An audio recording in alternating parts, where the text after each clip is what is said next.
Hola, sí. Ahora sí, ¿no? Bien. Bueno, pues ¿Vale? ya no lo vamos a dilatar más, ¿no? Bueno, pues muchas tardes. Muchas gracias a todos, buenas tardes a todos muchas gracias por estar aquí acompañando a Juan Jesús en esta puesta de largo de su tercer libro.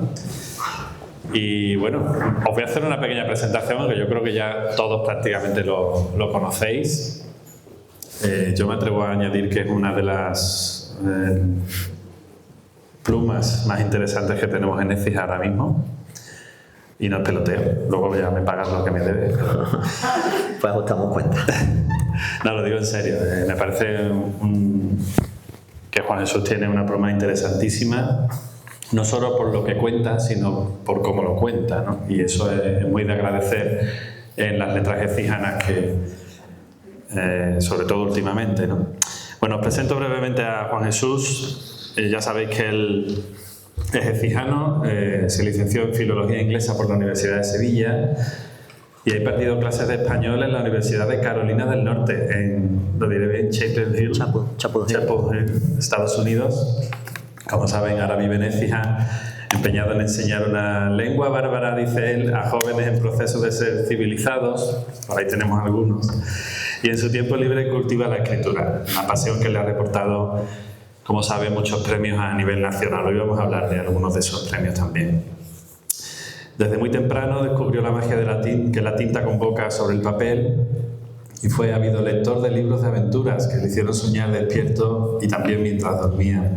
Cuenta con 2 novelas, como saben, Herederos del Lucronótopos, Himnos desvelados, del año 2011, y La llave del inmortal, una especie de continuación, evolución de este primer libro, y del año 2022 con Valhalla Ediciones.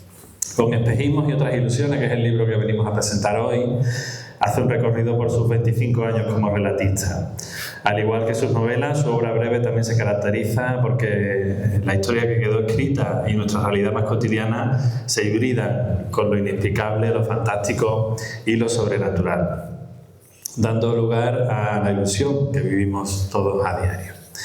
Bueno, este libro es una maravilla. Yo he tenido la oportunidad de echarle un ojo y bueno, vamos a desgranaros un poquito para que os hagáis una idea de lo que encierran estas páginas maravillosas que Juan Jesús ha hecho, y ha hecho con todas las letras, quiero decir, lo ha hecho todo él. Ahora lo hablaremos también y lo comentaremos. Bueno, Juan Jesús, dile algo a tu público, ¿no? Yo quiero sobre todo daros la bienvenida a esta presentación y sobre todo las gracias. Gracias por estar aquí, arropándome, acompañándome. Gracias a mi familia, compañeros, amigos, alumnos, ¿no? Eso es un detalle, porque después de estar toda la semana aguantándome, vienen un ratito más a escucharnos. Y bueno, pues eso, os agradezco mucho que queráis compartir este rato de literatura, de escritura. Vamos a hablar no solamente de escritores, sino de personas también. Y por supuesto quiero agradecer a Dani que esté aquí a mi lado, porque Dani es una garantía, ¿no? de que vamos a entablar una conversación pues interesante, amena y sobre todo cercana entre amigos. Y quiero agradecer también a Papel y Tinta, ¿no? Aquí está en la persona de Carlos, que está grabando también el acto, y a nuestras televisiones. Muchas gracias, porque de esa manera pues los vais a hacer más extensivo a todos los écijanos, incluso fuera de nuestra ciudad. Bueno, hoy es 25 de abril de 2025. Y este libro celebra esos 25 años de escritura de Juan Jesús Aguilar. ¿Eso es casualidad o ha sido todo premeditado? Lo de que sea justo hoy 25 ha sido casi casualidad, pero o a lo mejor estaba predestinado. Bueno, son algunos años más de escritura. Lo que pasa es que intenté tomar como referencia, puesto que llevaba mucho tiempo pensando que quería hacer acopio de una serie de relatos que definieran mi trayectoria, relatos que han sido premiados, algunos en certámenes nacionales, otros a los que tengo especial cariño, también otros que hasta ahora eran inéditos y quería pues publicarlos. Entonces pues dándole vueltas y pensando, me di cuenta de que el primer premio que me concedieron por un relato, un certamen de relatos, fue exactamente en el año 2000.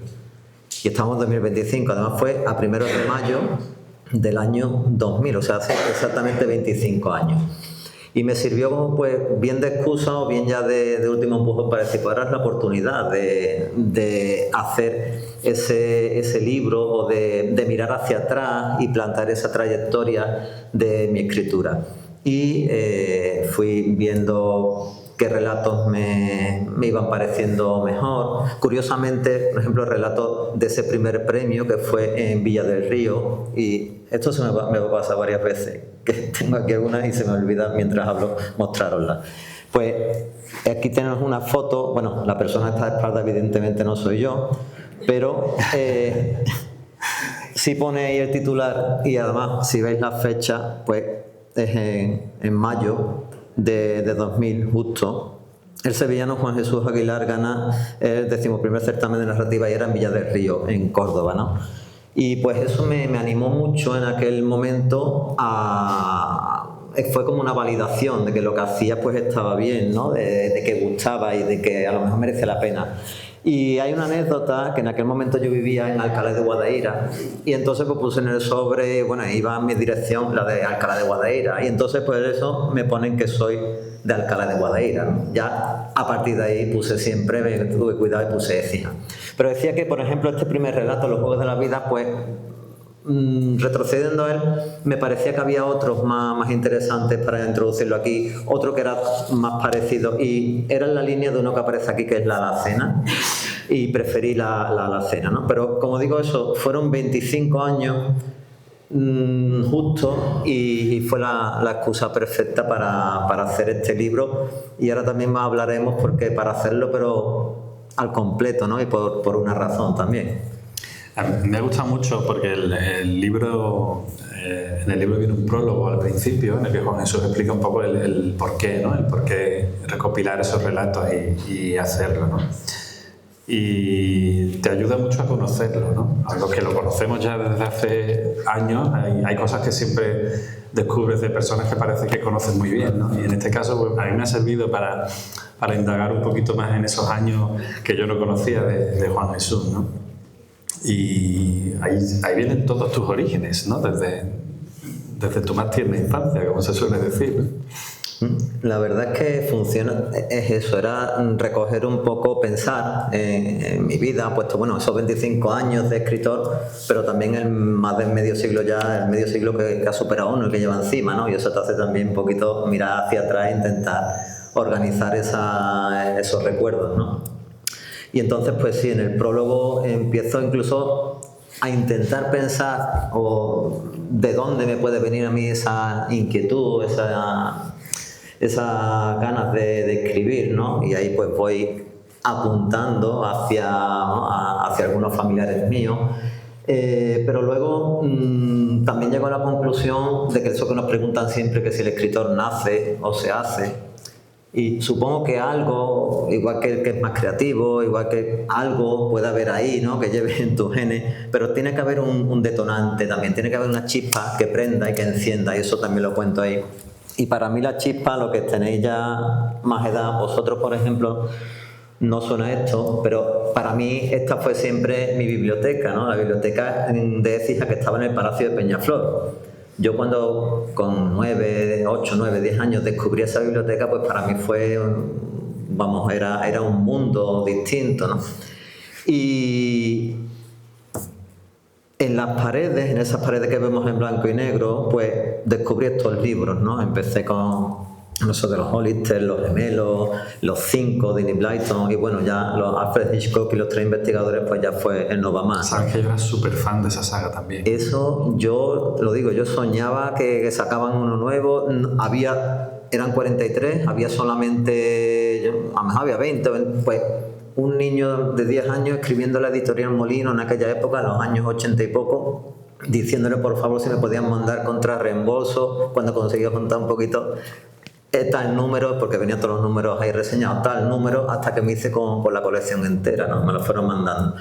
Y ya se veían las temáticas que te iban gustando, porque esos libros de Alfred Hitchcock y los tres investigadores eran más bien un poquito de terror, siempre desde el punto de vista juvenil, infantil, ¿no? Sobrenatural, pero era, misterio. Sí, era un misterio así un poco más duro que el de los 5 y los Hollister. Era un saltito más hacia arriba. Y de hecho hay un homenaje aquí en Herederos del Cronótopo, se puede entender que es la época contemporánea, pero cuando mis personajes van a la biblioteca, porque transcurre que ni es hija, ellos van a la biblioteca del Palacio de Peñaflor, o sea, es un homenaje a esa biblioteca. Pero como digo, aquí está la chispa y yo creo que si me pongo a escarbar hacia atrás, mis primeros escritos fueron eso precisamente, fue a imitación de lo que yo leía. Eso te iba a decir, porque a diferencia de otros niños, tú no te conformabas con leer, tú decidiste también voy a escribir, ¿no? Y voy a hacerlo yo directamente, ¿no? Pues ahí tengo todavía, lo guardo en casa. Bueno, esa Olivetti es una máquina de escribir con la que yo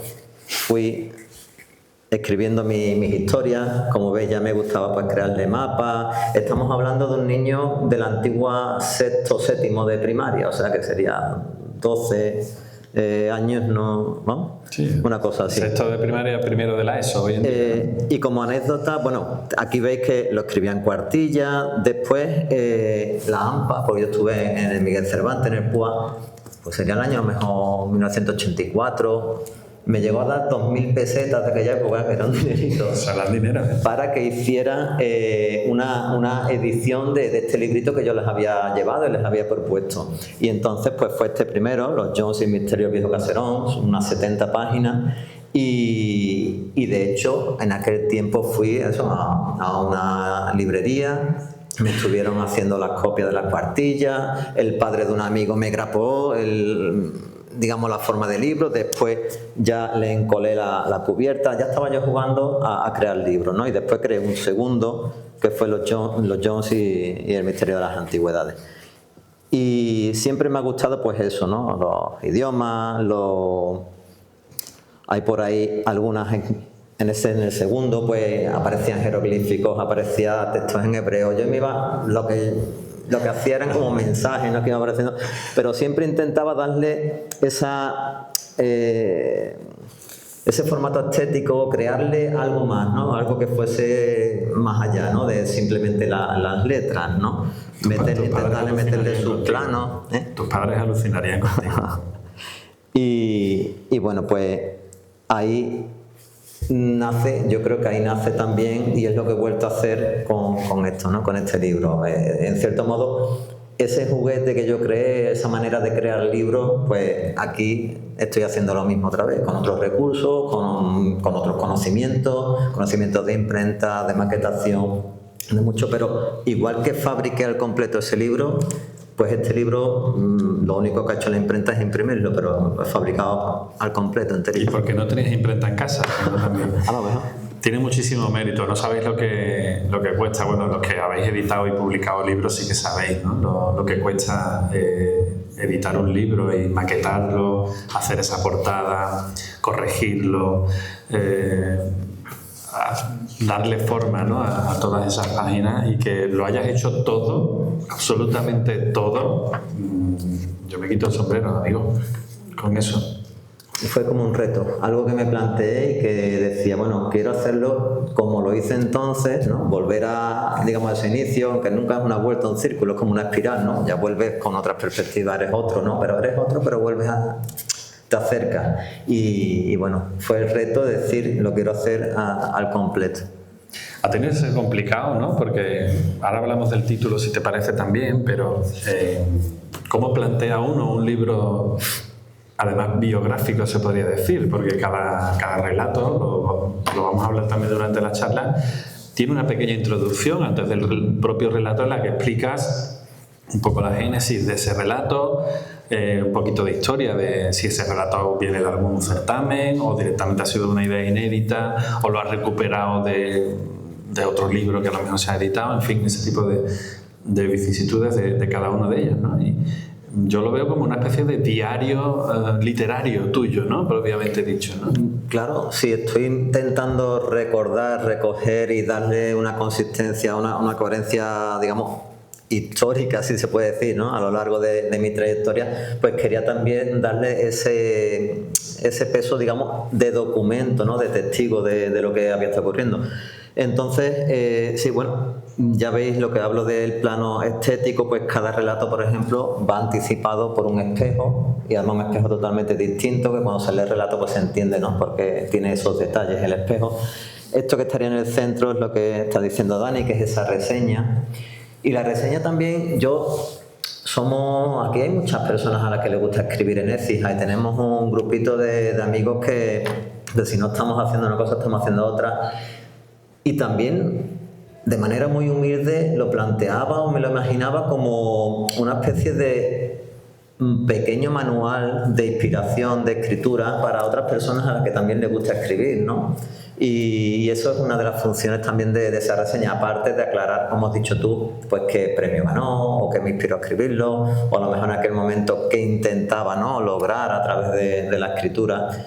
Y luego, pues después de esa reseña, le he metido ese marco ahí de inicio, como si cruzáramos un umbral, ¿no?, de ese espejo en cada uno de los relatos, ¿no? Que pues, es lo mismo que he mostrado antes en el librito cuando era niño, pero claro, ya en otra dimensión. Tecnología del siglo XXI. Claro. ¿Por qué ese título, Juan Jesús? ¿Por qué eso de espejismos y otras ilusiones? Pues espejismos y otras ilusiones es porque me puse a darle vueltas, digo, bueno, ¿qué pueden tener en común? Cada relato es totalmente independiente. Los relatos han sido escritos a lo largo, pues eso, de 25 años. Son individuales, aunque algunos, si pertenecen a un momento más o menos cercano, pues a lo mejor estabas barajando unas ideas y pueden tener algunas, no son conexiones, son independientes, pero bueno, le puedes ver alguna relación, alguna semejanza de algunos conceptos. Pero luego intentaba pensar qué pueden tener en común un poco todos para darle un título genérico, ¿no? Y había un relato que originalmente se titulaba El ascensor, y que también llevaba dándole vueltas a que podía tener otro título, y se me ocurrió llamar a ese relato, y además quería que fuese el primero. No sé por qué, porque tampoco están ordenados cronológicamente. Están puestos ahí de una manera que a lo mejor yo he ido pensando que podía ser, pero que yo os invito también, si algunos adentráis en el libro, a que lo leáis saltando de un relato a otro, el que más os llama la atención el título, que no hay por qué leerlo en ese orden. Y le cambié el título a espejismo, al que se llamaba El ascensor. Y era un relato bastante duro y de gran actualidad. El relato pues puede tener tranquilamente 15 años, pero es un relato en el que, bueno, el ambiente en el que se mueve es una guerra. Y es una guerra que puede ser cualquier guerra, no se especifica, se habla de unos lugares, digamos, imaginarios, pero encajaría pues en la Ucrania de hoy en día o en cualquier conflicto que estamos teniendo.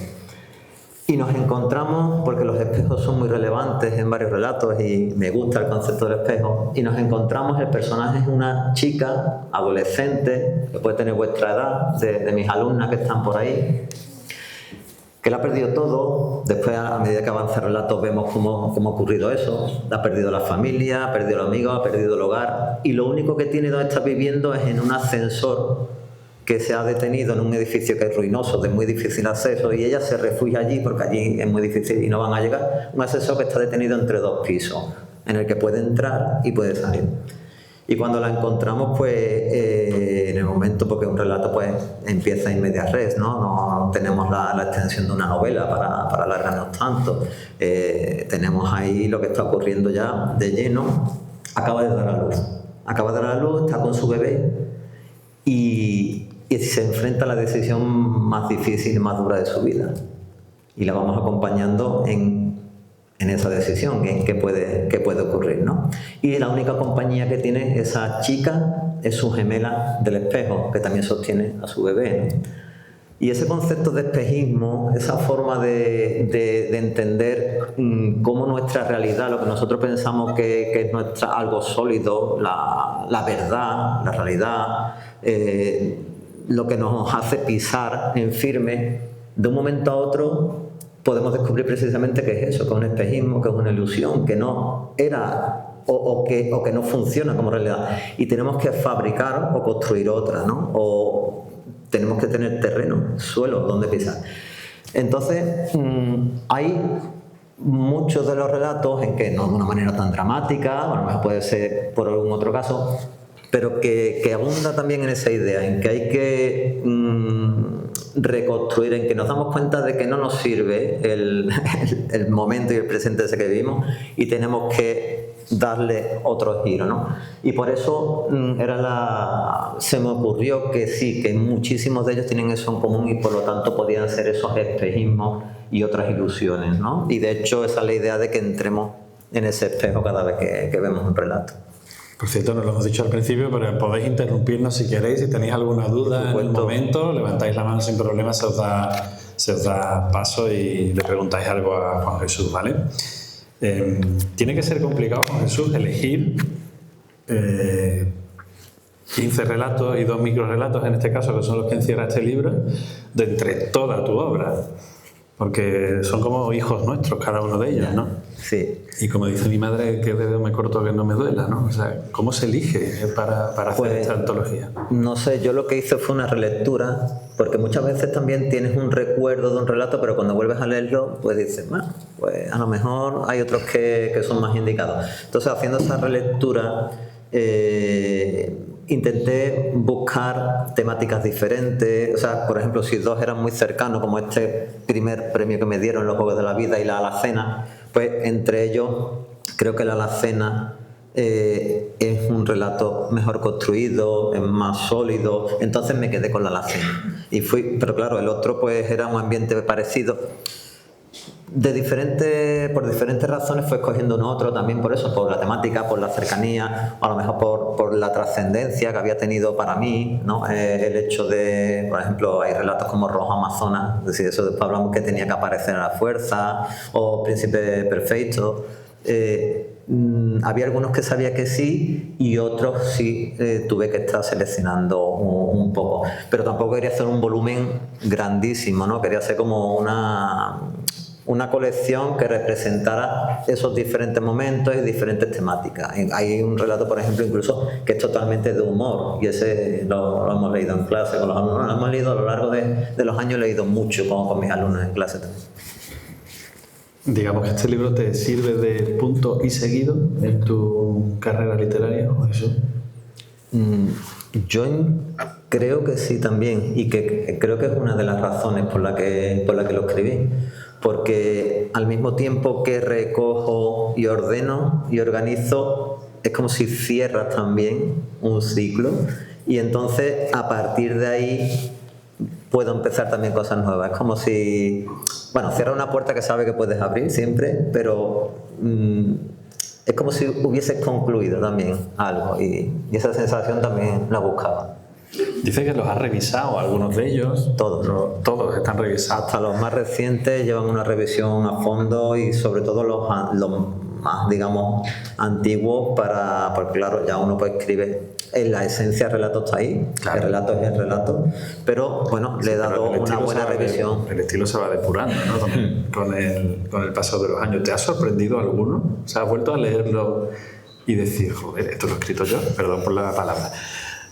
Eso te pasa muchas veces, incluso no hace falta esperar tanto tiempo. A lo mejor la semana siguiente algo que crees que esto no valía, y vuelves y dices, joder, pues no estaba tan mal. Y por supuesto, hay sobre todo pasajes que sí que te hacen pensar eso, te dicen, este me salió. ¿Cómo escribí yo eso, no? Claro, y dices, joder, ¿cómo se me rodeó, ¿no? Todo esto, y fui yo capaz de expresar eso a través de esta imagen o algo, ¿no? Que a lo mejor ahora no se me ocurriría. Y esos son los hallazgos que tenemos cuando escribimos, ¿no? Pero te tiene que coger escribiendo. Claro, en ese momento, ¿no? La inspiración tiene que pillarte trabajando, eso es así.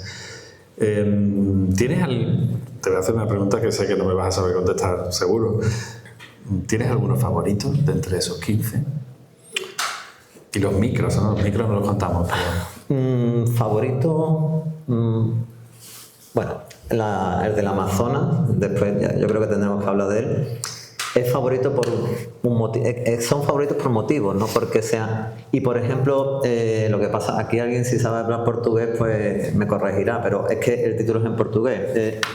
no sé si está por aquí también. No,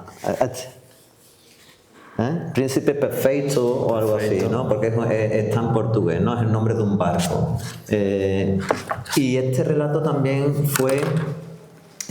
bueno, es muy curioso, te lo cuento. Cuéntame la historia porque yo la conozco, pero es muy interesante. Es muy curioso porque yo estaba en un viaje con mi familia cuando mis niños eran más pequeños.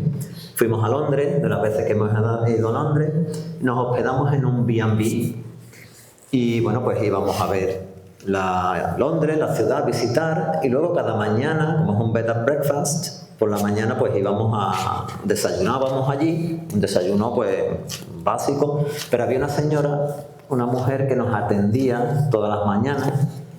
Y lo que tenemos los escritores muchas veces es que no vemos a personas, muchas veces estamos haciendo un casting a ver, esta mujer, así es, esta así mujer, joder, y al día siguiente, esta mujer tiene que ser un personaje, porque te evoca algo. Y yo no me podía ir, por ejemplo, sin saber cómo se llamaba y sin saber dónde era. Y entonces, pues, ya de los últimos días, pues le dije a mi hijo, ¿por qué no haces una foto con ella? ¿Sí? Y dijeron, porque ya de hace 5 o 6 días, pues ya le hablaba a los niños, pero la mujer tenía unos rasgos que no era británica ni de lejos, ¿no? Pero no la ubicaba, no sabía.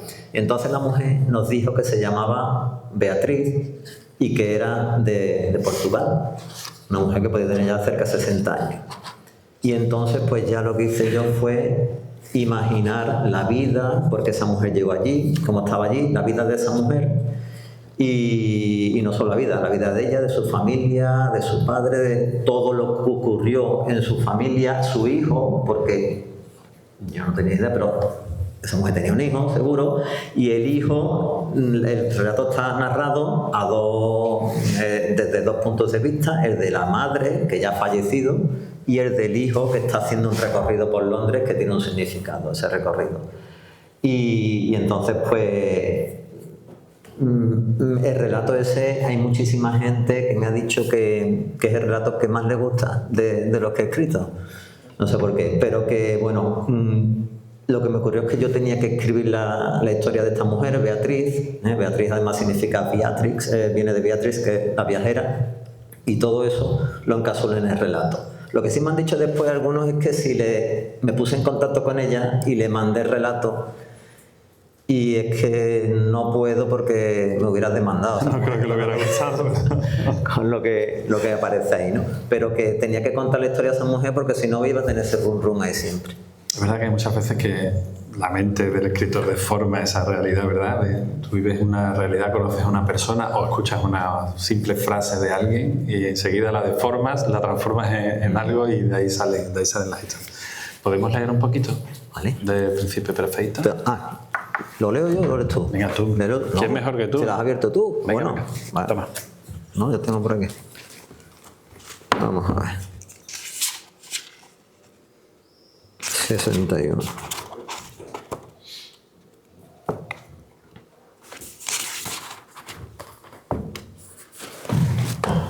Bueno, esta es la madre que inicia el relato, ¿no? Lo que pasa es que después, pues, ya veremos que ella no está ya, ¿no? Dice, hace medio siglo que llegamos a este hotel. Aquella mañana la habitación estaba vacía, salvo por la mesa bajo el alféizar de la única ventana, las 2 sillas, el armario, las camas. Las paredes, blancas, desprendían el mismo vapor gélido que la nieve recién caída y por hollar que me recibió en el desembarco. Resbalé una y otra vez mientras tiritaba por calles y avenidas que jamás había visto. Mis zapatos se empaparon enseguida y el viento me calaba las ropas con agujas que buscaban mis entrañas. Estaba en Londres. Las lágrimas apenas me permitían distinguir aquel nuevo mundo tan lejano, tan distinto de mi Lisboa, tan irreal. Hacía lo posible por mantener el paso de Neliña. Ella conocía bien el camino. En ningún momento dejé de aferrar el asa de mi maleta. 3 mudas, algo de comida, el rosario que mamá siempre llevaba al cuello y las brújulas de papá. La otra mano, agarrotada y con venas de mármol, te protegía en mi vientre. En la memoria llevaba escrito nuestro destino, que el frío y la nieve habían situado en el fin del mundo, Dover B&B Hotel. Desde ese día los años pasaron lentos, pero supieron atenuar la soledad de nuestra habitación con ecos de vidas.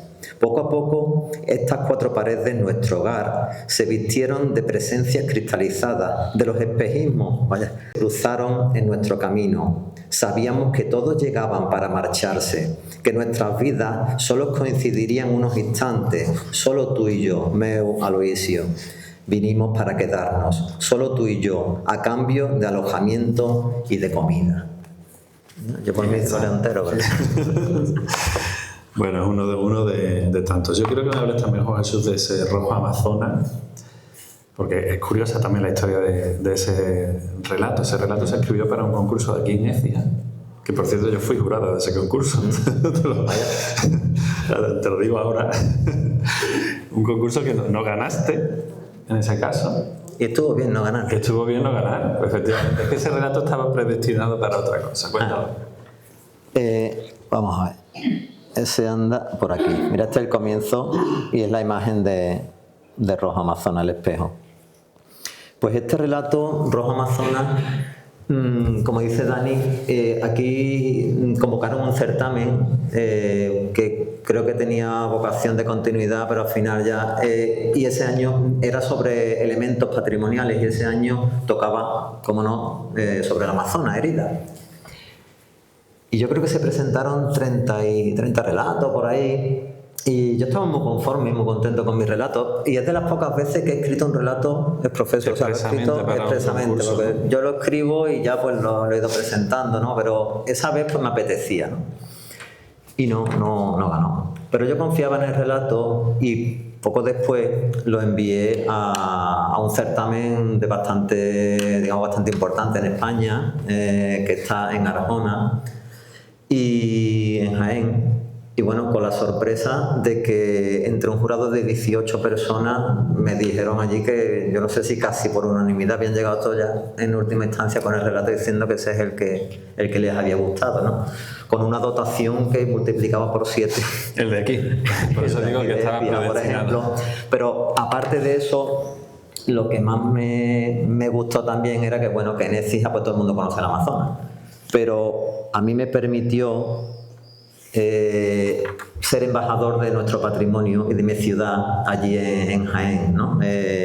Y bueno, pues yo llevé como veis aquí, mis folletos, estuve hablándoles del Amazonas, explicándoles, mostrándoles imágenes y pues disfruté de esa manera y yo estoy seguro de que a alguien habrá pasado por Écija de los que estaban por allí, porque había un salón doble de este lleno, y habrá pasado simplemente cerca de Écija para ver la Amazonas, ¿no? Y la verdad que eso son satisfacciones, ¿no? que te lleva, ¿no? Porque otra cosa que es una tónica, digamos, bastante general en mi obra, no en los relatos, porque los relatos empezaron siendo más dispersos, pero por ejemplo en las novelas y bueno, en algunos de los relatos también, es que Écija, mi ciudad, está muy presente, si no de una manera, de otra, ¿no? Porque hay relatos, bueno, la fotografía que está aquí, ese relato nos narra, o sea, está ambientado, digamos, la Écija de principio de siglo, ¿no? Y habla de la feria precisamente, de cuando estaban los llanos del valle y todo, y se va viendo todo eso, ¿no? Y hay relatos que, bueno, Herederos de Lucronotopos transcurre íntegra aquí en nuestra ciudad y luego pues los mismos personajes écijanos míos en La llave del inmortal, Écija sale mencionada y al comienzo el homenaje de Écija en la portadilla que tienen de la primera página del capítulo sale el skyline de Écija en la novela.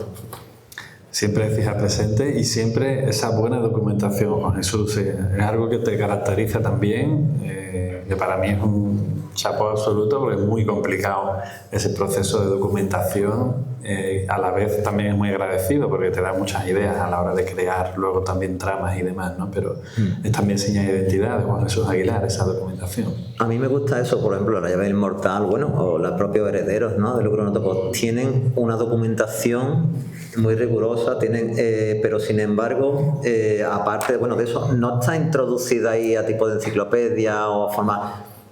Se ve en el ambiente, va apareciendo, lo vamos entendiendo, pero luego, como digo siempre, lo que me gusta sobre todo es dentro de que estamos teniendo en cuenta ese elemento real y ese elemento histórico, pero luego siempre busco las grietas, ¿no?, que nos dejan, porque luego pues esas verdades tan grandes a lo mejor no son tan verdades, o volvemos a lo mismo, ¿no?, de espejismo. Y lo que me gusta es meter el elemento fantástico, sobrenatural, y hacer estallar un poco, ¿no?, esa verdad y cuestionar todo eso que nos viene dado como lo real, ¿no? Y a lo mejor, pues, quién sabe si no es tan real.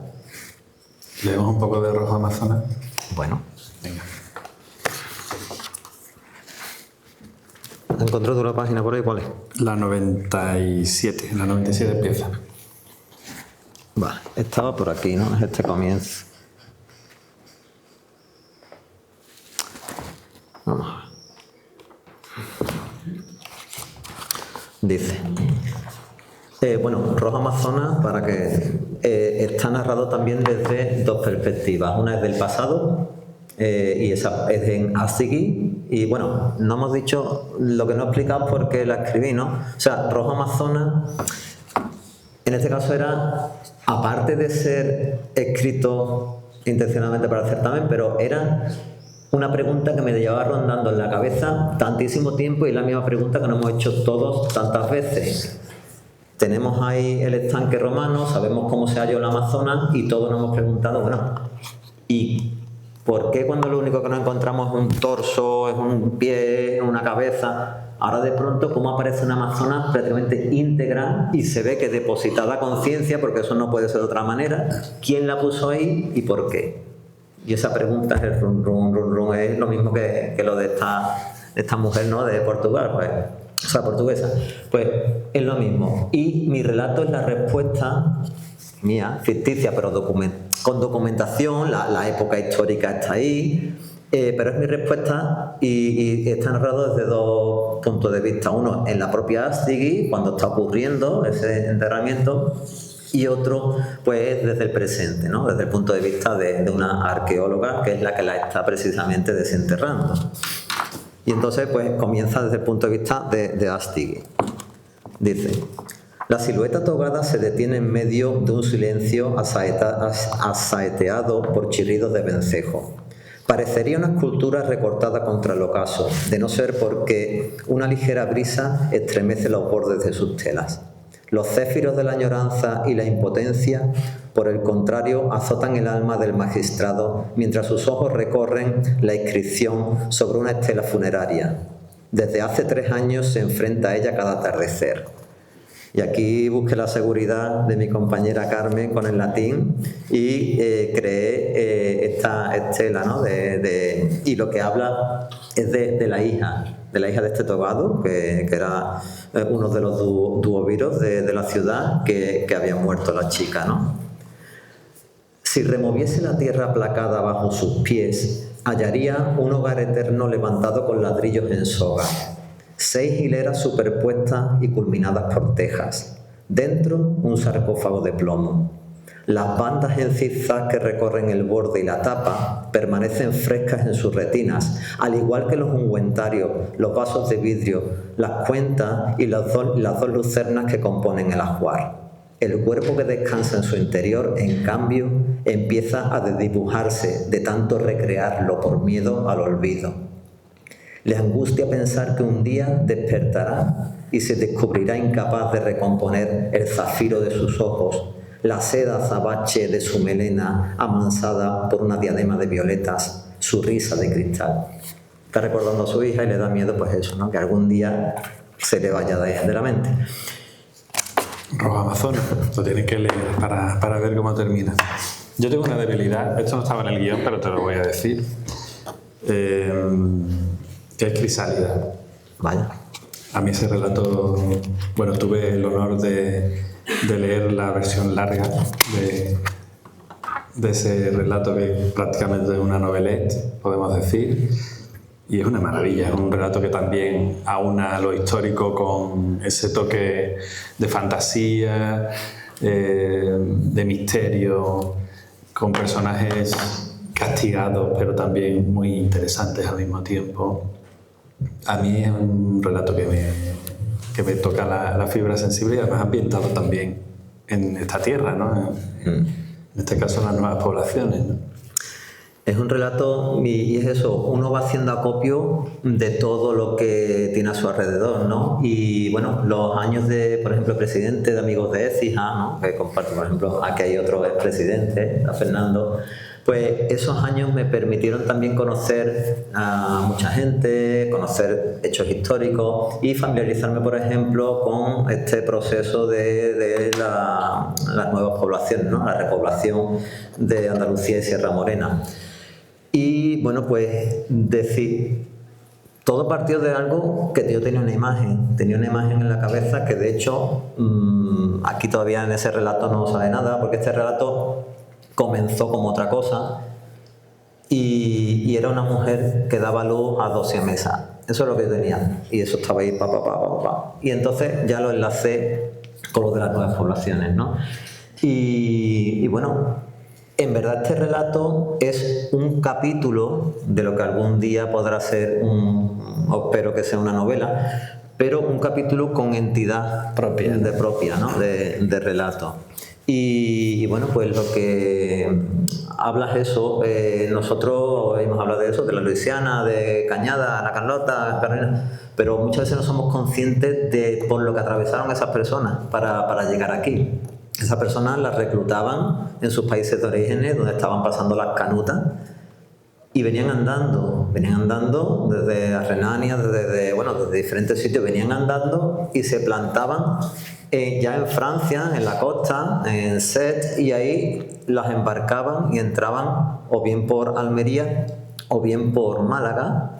Y desde ahí volvían andando, pasando lo que llamaban el Quinario, la parrilla, esos desiertos casi, hasta que llegaban aquí. Y cuando llegaban aquí, eso que le habían prometido, ¿no? Que era un vergel y era un paraíso, pues eran tierras ahí baldías por desmochar. Y es cierto que le dieron le daban, está por ahí recogido, ¿no? Y aparece una puerca de parir, tal, de grano, gallinas de tal, para que emprendieran, pero no. Eso había que ponerlo todo en marcha.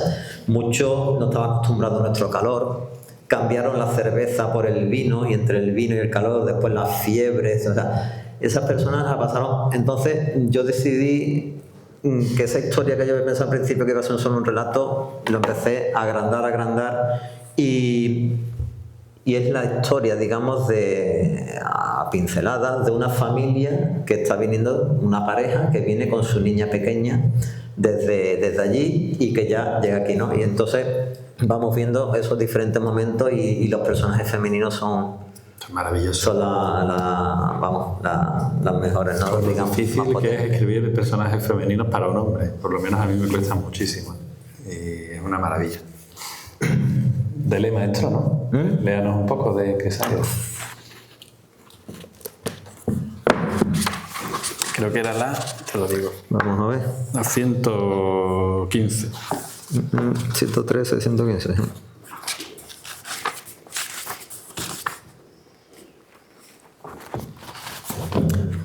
Bueno, está dedicado el relato, como veis aquí, a los colonos centroeuropeos que hace siglos arriesgaron sus vidas para haber cumplido el sueño de fundar las nuevas poblaciones de Andalucía y Sierra Morena, y a sus descendientes, testimonio irrefutable de que lo lograron. Aquí lo que vemos es, dentro de ese trayecto que han hecho ya una parte bastante dura, pues están descansando por la noche, están descansando en una especie de posada, en un sitio. Y vamos a ver, ya ahí no vamos a llegar, pero vamos a ver después qué les ha ocurrido antes también, ¿no? A lo largo del relato. La tenue llama de una vela danzó en las pupilas incoloras de Albina. Los tres descansaban en un mismo jergón, la pequeña Bárbara arropada entre el calor brindado por los cuerpos exhaustos de sus padres. Albina no lograba conciliar el sueño. En el vacío de la noche, sus oídos se llenaban de la respiración pesada y constante de Johan y de su hija. Más distantes, amortiguados por el entarimado, se sucedían los bufidos de las vacas y de algún caballo que tenían debajo. Percibía con claridad el chapoteo fangoso de sus boñigas al chocar contra los estratos de estiércol. El devenir diario de aquellas bestias inundaba la vivienda con un hedor al que no había más remedio que acostumbrarse. A cambio, la temperatura de las habitaciones era más amable durante las largas temporadas invernales. Al fin habían cruzado la frontera y estaban en Belfort. Hechos a la soledad clandestina de los caminos y al incierto descanso en las frondas y posadas que encontraron a su paso, el pueblo les había parecido un hervidero humano. Por sus calles transitaba gente de toda índole y se habían encontrado para su tranquilidad con varias patrullas de soldados franceses y suizos.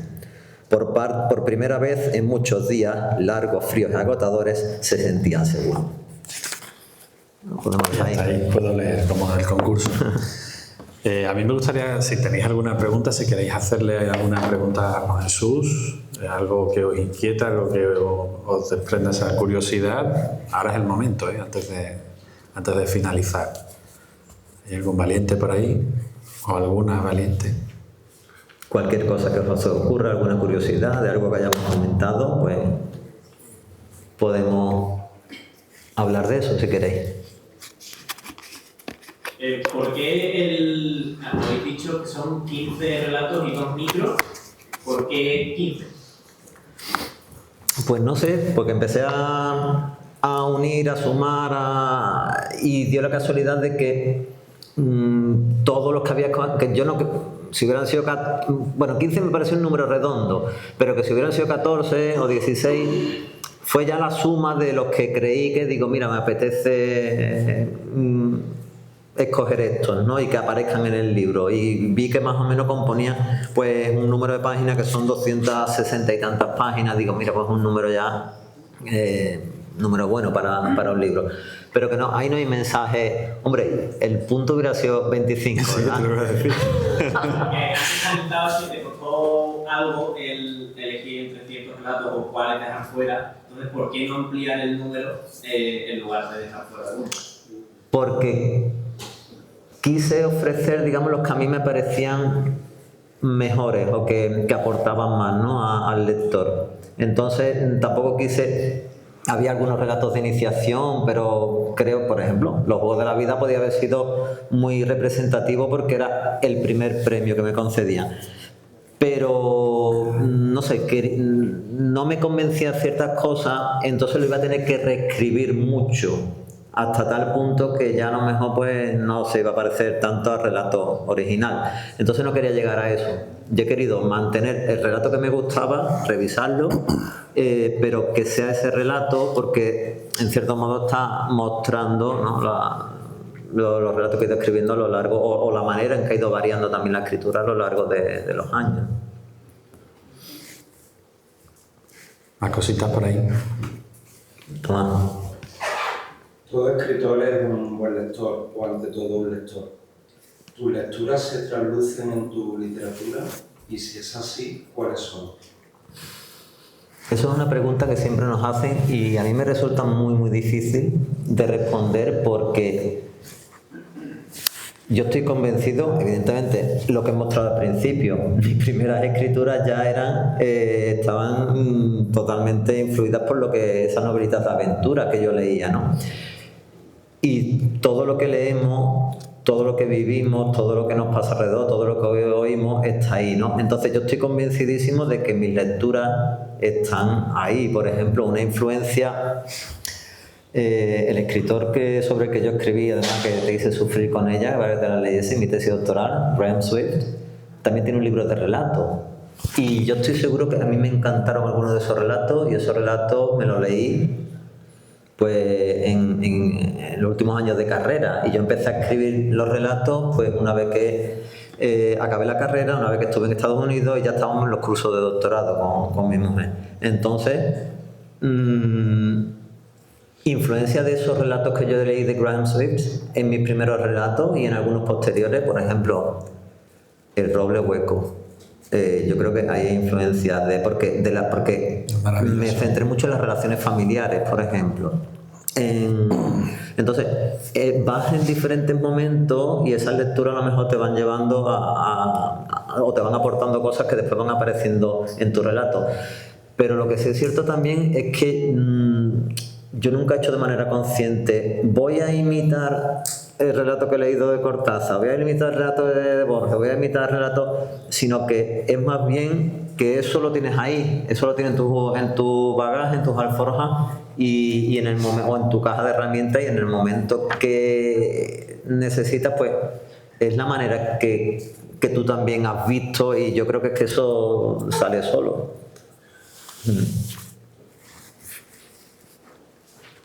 Yo tengo otra. Además,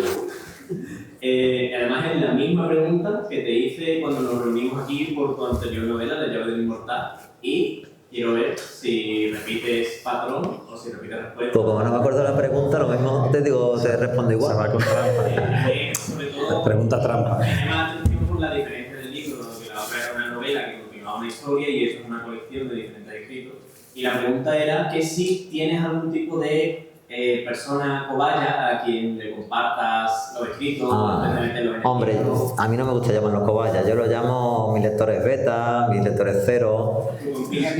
Y aquí hay por lo menos 3, es que no sé si hay más, que me perdone si hay alguno más, pero 3. Mi mujer es la primera que lo sufre. Tomás se ha leído, bueno, 3 no, 4. Tomás se ha leído, yo qué sé, pues habrá leído casi todo. De hecho, yo quería, después se me olvida, a mí me da mucho coraje esa cosa, pero yo quería cerrar con unos agradecimientos. Y en esos agradecimientos, lo voy a hacer ya, menciono, que están aquí en el libro detrás, menciono precisamente a esas personas. Y Tomás ha leído pues muchísimo, y me ha comentado muchísimo el relato. Y algunas cosas que os pueden gustar o que están solucionando mi relato, pues a lo mejor también han podido ser culpa de él. Carmen también se ha leído relatos míos, por ejemplo este de la Amazona me ayudó a tener seguridad con esa estela funeraria, y se ha leído, ha hecho de lectora beta, sufre también mi lectura. Dani también, ¿no? Lo tengo aquí reseñado. Todos los que son amigos de escritores tienen que sufrir eso. Claro. Así. Aquí cito a Inma, a Tomás, a Eli, que no está aquí hoy, Manolín, que es un amigo mío, Mari Carmen, Dani, Diego, a Diego no lo puedo olvidar. Diego ha hecho una lectura muy atenta también de todos estos relatos, y a él se lo tengo que agradecer mucho, que algunos despistes, a lo mejor alguna reiteración que tú ya no ves, alguna cosa, él me ha hecho un favor grande. Entonces, sí, yo creo que son necesarias, pero creo que son, y a lo mejor te dije lo mismo la otra vez, tú te acordarás mejor que yo, pero son necesarias, pero cuando ya la hayas escrito. Porque si se lo, y creo que te lo dije a lo mejor, porque como estés en la mitad y se lo des, sus opiniones te pueden a lo mejor influir en lo que tú estés escribiendo. Yo creo que es mejor terminarlo, estará mejor o peor, pero hacer lo que tú querías hacer, y entonces se lo das a ellos.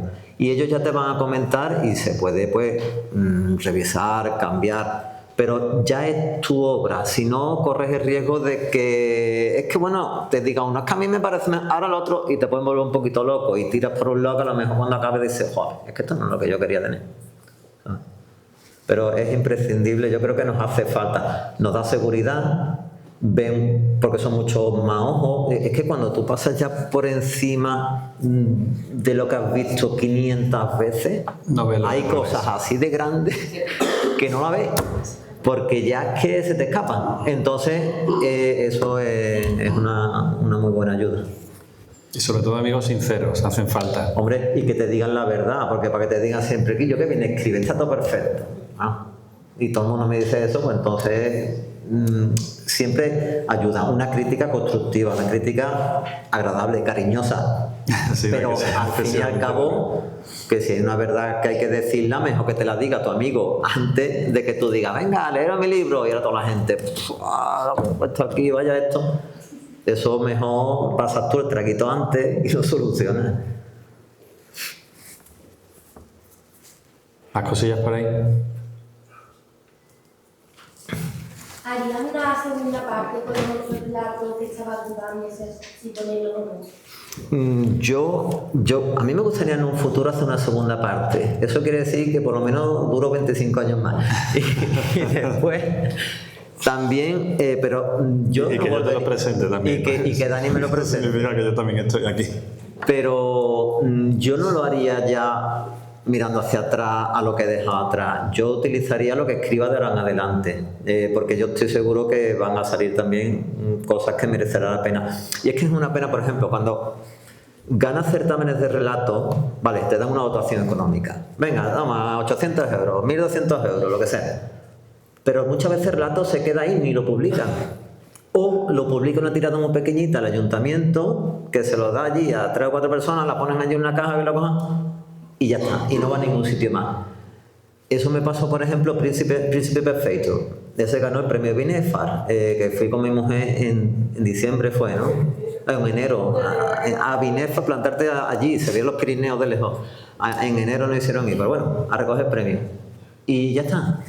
Y claro, yo no podría haber ofrecido a lo mejor ese relato a un público más amplio, o que me dijeran, oye, es el relato que más me gusta tuyo, si no lo sacas a lo mejor lo publicas en un libro. Entonces, una de las intenciones también de hacer esta publicación ha sido darle una segunda o casi una primera vida en público de verdad a esos relatos, algunos que han sido escogidos entre 200 o 300 relatos, que bueno, pues algo tendrán bien el relato, pero no se quedaban ahí, no llegan a ningún otro sitio, y ahora por lo menos pues están aquí en este librito, ¿no? ¿Piensas que hay algo en este libro que te gustaría mejorar o que te hubiera gustado mejorar?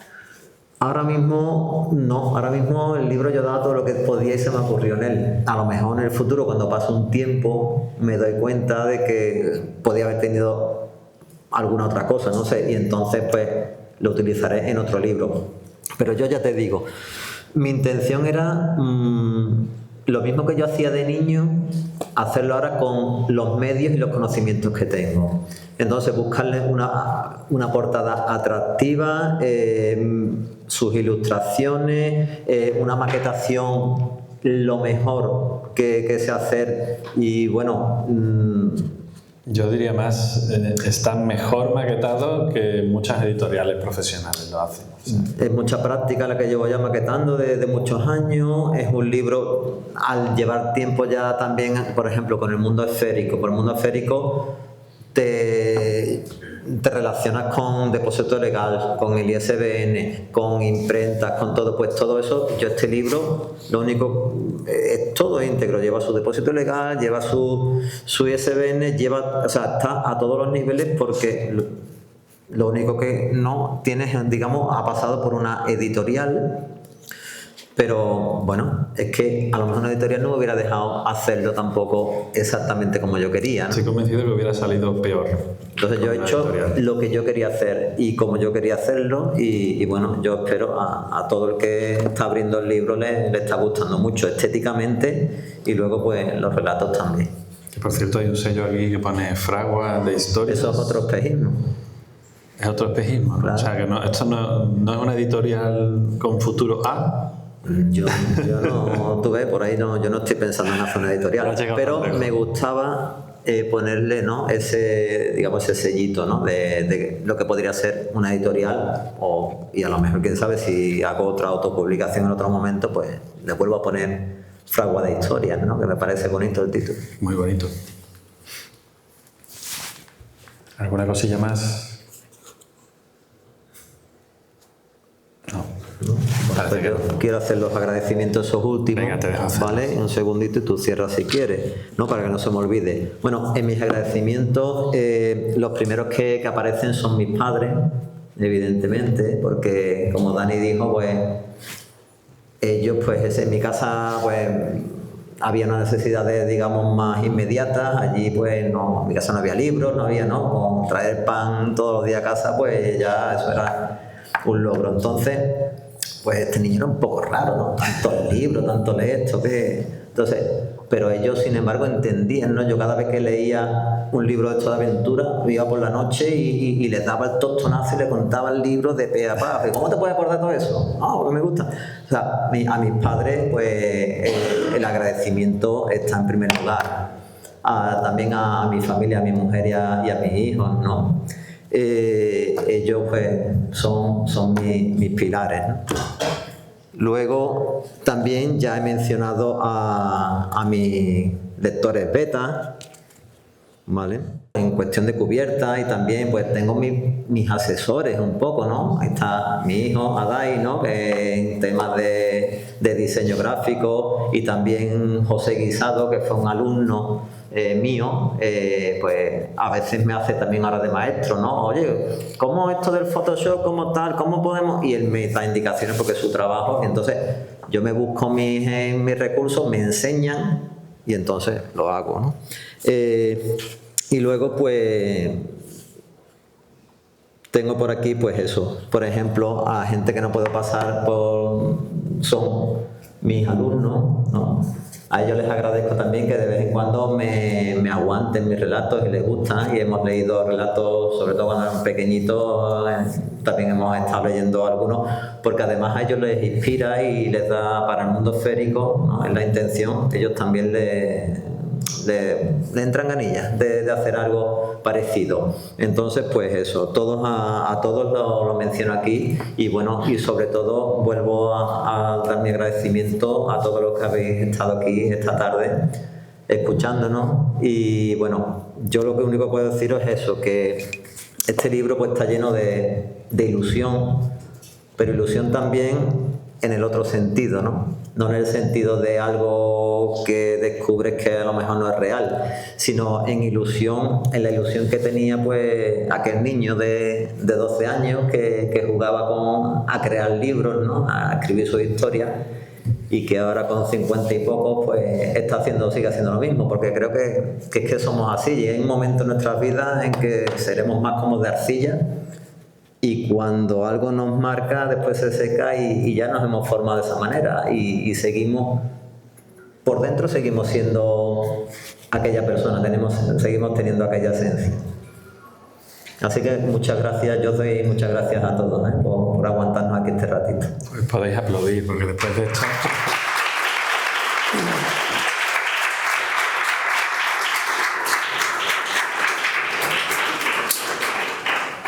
Yo darte las gracias a ti por contar conmigo. Gracias, Dani. Una vez más, ¿no? Para mí es un placer estar aquí contigo, ya lo sabes, amigo. Y sobre todo poner en valor el trabajo que haces a uno de los mejores autores que tenemos en la ciudad.